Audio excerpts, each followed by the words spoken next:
After tulips die, ripe heat shows its orange cranium, a gut of misshape, feigns an encampment in the blood pulp life pool along the way. I was a child, and I am a child, and I let it smolder to an overcast amber, to a hot honey consume, and pour it into molding over toasted lilac esker, to the rind where the ryegrass spreads. I like the caramel against the black. I like my rose ink to steep the plums. We used to fatten our flourish by selling our tablature, music on paper, problem boy blues. They were on the brink of hunger. There became a new dispassionateness. They had identical socks, checkered and stained, and they were bald because they were in mourning. I often think about if I were to sleep next to the water at the mystic back of the ocean, would I see things that haven't been seen before? Would ghost holy ancient silver fins and ribs still be impossible if I were alone by the seashore in the rondure of moon morning? I haven't used my shelter or seen the dog from my surgery dreams since I was boy-like. And I am drawing again those abstractions that I did as an infant artist, as clear and as profound as they were then. The destitute are the pumpkin tendrils.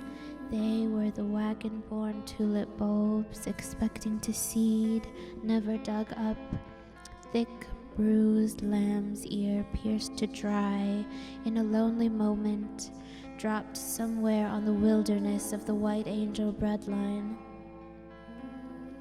Pork knuckles sometimes, one root mash, skin on, full belly reverie, greenish handle glass pint full of cold milk with its full fat. Irrational female, hot light, velvet renegade, artichoke and cabbage, a germinal lifeline that doesn't quite reach the wrist. The road west externalizes a licorice partnership with somebody's help and with their withdrawal. I'm proud to say that we looked like outlaws and we sang like them too. Billy, doesn't that gun make you feel weighted, Billy? White nudes on balconies, daguerreotype. The first snowfall captured in a still does not compare to the beauty of your rag-wrapped feet, rag-wrapped ravens in the street. A shoemaker's iron shapes the leather over the toe box. Fix your erupting gaze on the momentous herding, the cattle in the Starbucks, and walk the other way. After tulips die, the leaves can be kept and crumbled. After my tulips die, I'm surrounded by the soul of them. The wind offers graciousness and humility, but raptures with voluptuous barbarity. My hands, I can see, are small and sodden, and when I pick the flowers now, the dirt cherishes my fingers. I love the winter bouquet more than the springs. It is an end rather than a beginning, but there are lingering blooms that hold on through the harshest of winter months and are redolent in color and perfume.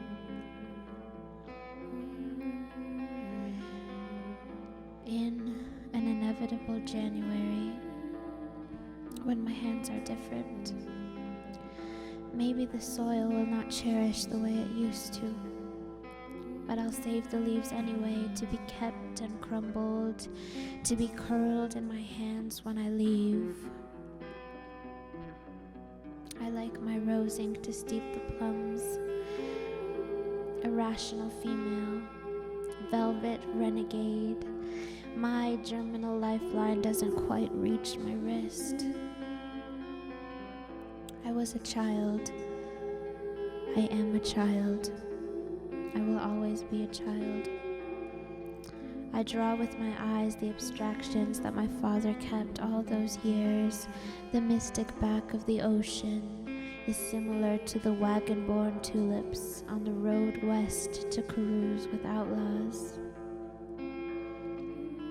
It's different, drinking from a greenish handle glass pint of cold milk with its full fat in the summertime than it was in the winter nights with honey and warmth.